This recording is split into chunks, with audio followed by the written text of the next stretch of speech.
Hey folks, this is Jake Davis bringing a wrestling recap today. And tonight I want to talk about NXT Takeover Portland. I know I'm late on this one, but I had a busy day. Busy days. This was, it was a takeover. Well, the first thing I should really point out was so great about this show, that how this is the first time Takeover's really gotten the chance to be the real spotlight event of the month. I know we got a Super Showdown coming up, but fans don't really care about those. Excuse me. What? You want to be in this video? Oh.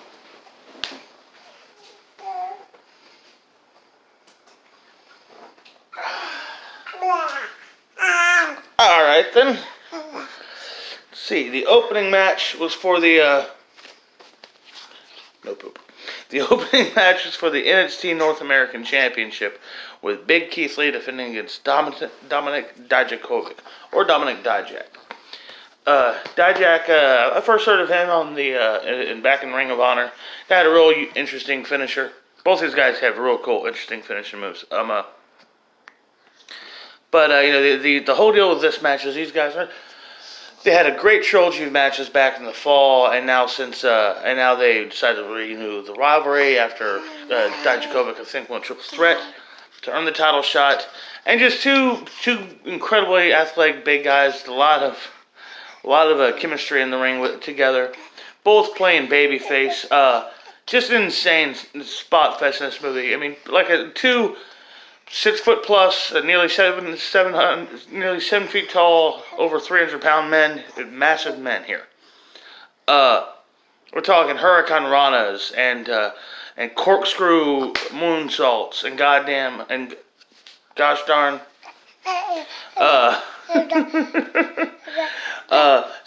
2-man Spanish fly, 700, 800-pound Spanish fly off the top rope. What did he do at one point? They did this almost like a DVD off the top rope. It's a crazy match. Suicide dives. There's this great spot where Keith Lee's sitting in the announce table, at the announce table's chair, and Dijakovic just does a flip, over the top rope, a suicide dive onto the guy onto the chair. I mean, there was no room for error. Holy hell. Keith Lee hits a sit-down powerbomb, and Dijakovic just bounces off the mat, backflips, and lands on feet. Just no-sells it. Just amazing stuff. Keith Lee, just the man's too massive. He cannot get Keith Lee onto his shoulders for his finisher, which is like this torch rack into a GTS. Keith Lee finally is able to hit his finisher, which is like a modified jackhammer from Fireman's Carry. He hits it. I love how there was no kick out of the finishers. Both guys' finishers were very protected in this match. And the salesmanship from Dijakovic. I mean, his arm is up. His arm is up in a fist. He's trying so hard. He just can't get the shoulder up because he's got nothing left. Oh, man. Just, sometimes you see a wrestling match, right, that, reminds you why you love wrestling so much. And last night, NXT provides that a lot anyways. But last night was that was a special match, and to tell you the truth, I was just a tad burnt out from the rest of the show. I mean, I just knew that, man, it's gonna be near impossible to touch that opening match. And wow, what a match! Next up was a street fight. Now, the street fight, good thing about so many stories, some of the matches this show had stories going into it, which is great.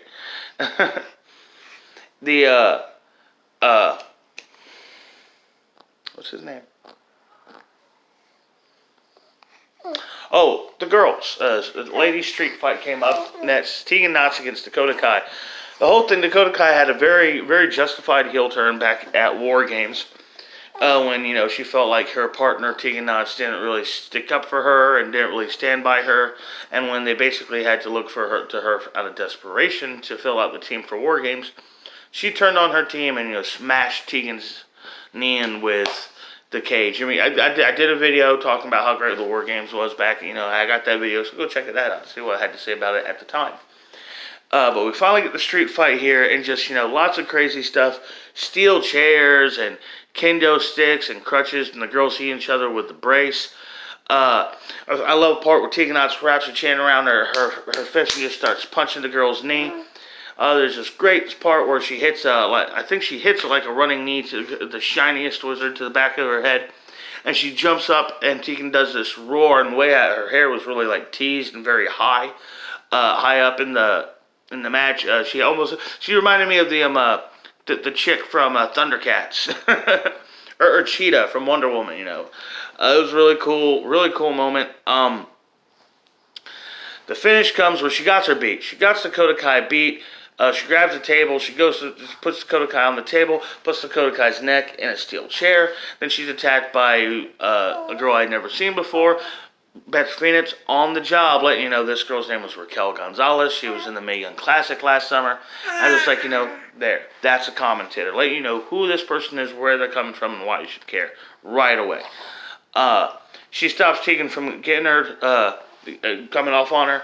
Dakota gets out of the way, and then Tegan Knox gets choke slammed off the top rope onto the table, but the table just like slides out of the way, and she just goes straight to the mat. Very scary spot, very scary botch. I do want to commend the girls for not trying to go back and re-break the table. You see this a lot in the indie circuits, like on Botchamania and stuff like that. But, I thought it was smarter to keep with the momentum and the emotion of the match. Don't go through the table spot again. I felt that it's possible. They could have tried to gone for it after the match, try to get their heat back up, throw it through. But, they decided to just go and take it home. Overall, good decision. Next up was the match I was looking forward to the most of the evening. That's Finn Balor and Johnny Wrestling, Johnny Gargano. This had a long build to it. Ever since Finn Balor came back to NXT, the first night NXT on USA, instantly turned heel by attacking and injuring Johnny Gargano with a brainbuster on the steps, on the stage. Great match package for this match, all around. Letting you know, the heart and the history of Johnny Gargano, the betrayal and the wickedness of Finn Balor. There's a reason they call him the Demon King. You don't get a nickname like that for being a good guy. Johnny Gargano keeps up with his comic book tradition. He comes out looking a bit like Carnage with his color scheme. Now, this was in ring, cell-wise, great match. I did think it was kind of silly. Somebody else pointed this out, that, the first maybe 5-10 minutes of the match, Finn Balor's working on Johnny Wrestling's knee, and then they just throw that away. Just ignore it. I hated the crowd. The dueling chants for this, it was just so annoying. Let's go, Johnny. Let's go. I hate that stuff. It really is annoying, especially when you have a story like this, which is so, the villain is so clear cut and obvious and despicable. We have a great babyface here in Johnny Gargano. The finish ends where Johnny's getting his hope spot up back, getting his momentum. Decides to not take advantage of a possible pinfall, gets vicious, and Finn Balor takes advantage of catching his wind. Is able to hit a couple of stomps, coup de grace, the Impaler, whichever one of the 19 nicknames I've heard that kind of a DDT, the pile driver DDT have over the years, and gets the win. So that's literally 2 matches in a row where the babyface hasn't won, lets their emotions get the best of them, and then ends up losing. That's I love NXT, but that was bad booking. Yeah, sure, the Finn Balor match didn't have street fight rules or outside interference, but it was still essentially the same finish. Next up was the Women's Championship. Rhea Ripley defends against Bianca Belair, and there's a lot of cool things going on for this match. Well, first off, my problem with the story, all the talk on the commentary and all the focus was really on the girl not in the match, Charlotte Flair.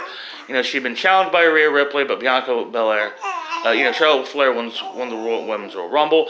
Rhea Ripley challenged Charlotte Flair, dare you defend the title, to pick me for your title match at WrestleMania. But Bianca Belair has already won a title opportunity, so, she's kind of looking past Bianca, and Bianca ain't having it. Bianca Belair comes out in this really great custom thing, almost Wakanda looking stuff, with on the back of her cape saying Black History in the Making. I thought that was really cool. It's a good back and forth, but again, these girls, two really strong women showing off their strength in this match and their agility. There was almost this one spot where Bianca throws Rhea Ripley over the top rope, and Rhea Ripley lands so gracefully and so safely. It's almost like an afterthought that she has to sell. She just got thrown to the floor. You know what I mean? It was like, wow, she's really light on her feet. But the what's wrong? Oh. Finish comes where, get a lot of hope spots in, but basically Rhea Ripley hits the Riptide, retains her title. There's not even a breath, basically a breath after the ring. Charlotte Flair hits the ring, attacks both women, and it sets Rhea Ripley's match for WrestleMania. So that's 2 official matches booked for WrestleMania, and I like the path we're on here. I know we're definitely probably going to get Edge versus Randy Orton out of everything that's been going on Raw lately, but with Brock versus Drew McIntyre and Charlotte Flair versus Rhea Ripley, we got 2 high-profile title matches that, to my knowledge, have never happened before. Seriously? I'm not picking it up a third time. Oh, I was going to say one more thing about Black History Month. Since it is Black History Month, there's always been a lot of talk about WWE not showing appreciation to their black wrestlers. And there's some truth to this. Kofi Kingston, won the WWE Championship last year. And he was only the second black champion, the first full-blooded African-American to be WWE champion. But thing is, that's just the one title. And WWE's had multiple world titles for a very long time now. So let's look at it this way. There's actually been 7 black world champions in WWE. Just the guys who have won world titles, black men who have won world titles in WWE. Now that's The Rock, Kofi Kingston, Mark Henry, Booker T, Bobby Lashley, Big E Langston, and yes, Ezekiel Jackson. Now you can argue that Big E Langston shouldn't count because he won the NXT title before it was retroactively considered a top world championship. I say no, that does count. And a lot of people would argue Ezekiel Jackson shouldn't count because the title was literally retired just the night he won it, and that really was not doing him right. But I thought that was kind of messed up doing Zeke like that. And now since women are bona fide main eventers and have their own Rumble and Money in the Bank and WrestleMania main events, we gotta count the women. Black women who've been world champion, and there's been 8 of them, one more than the men. Those being Jacqueline, Jazz, Alicia Fox, Layla, Ember Moon, Sasha Banks, Nia Jax, and who's this 8th girl I'm forgetting here? I forgot who the 8th girl was. There was an 8th girl. Okay, Naomi. Yeah, sure, that's still a low numbers, you could say, for a rigged sport. What are you going to say? Realistically, it doesn't make sense for every other champion to be black. We'll tell it to boxing. Well, anyhow, I thought the match was kind of bogged down by the story of Charlotte and WrestleMania. I actually think, and also with Bianca basically being in the exact same position last year against Shayna Baszler,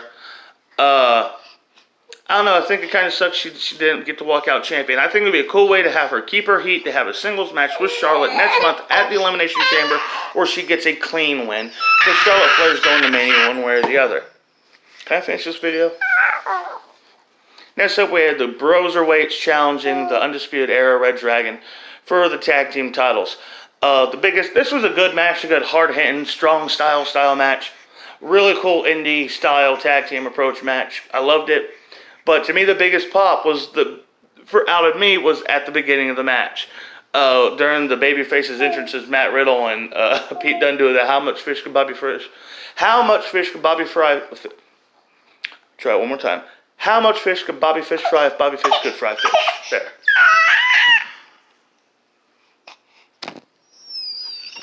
What do you want?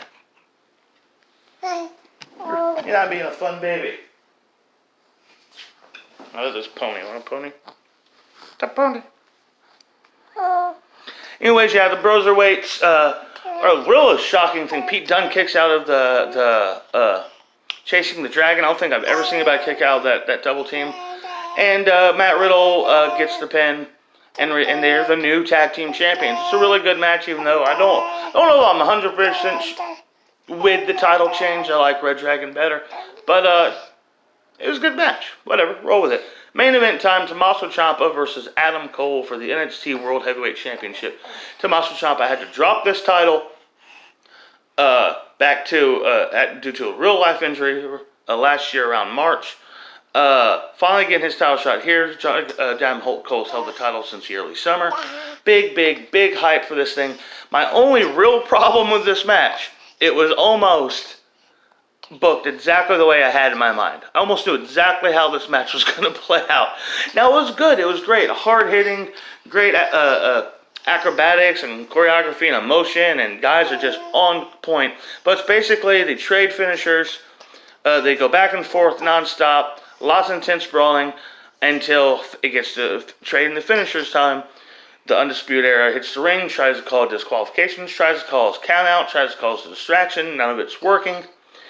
It looks like Tommaso Ciampa has the match won. Johnny Gargano comes out and hits him in the face with the NXT title. Adam Cole hits the last shot, retains the title. Everybody shot Johnny Gargano's turned heel because it sucks.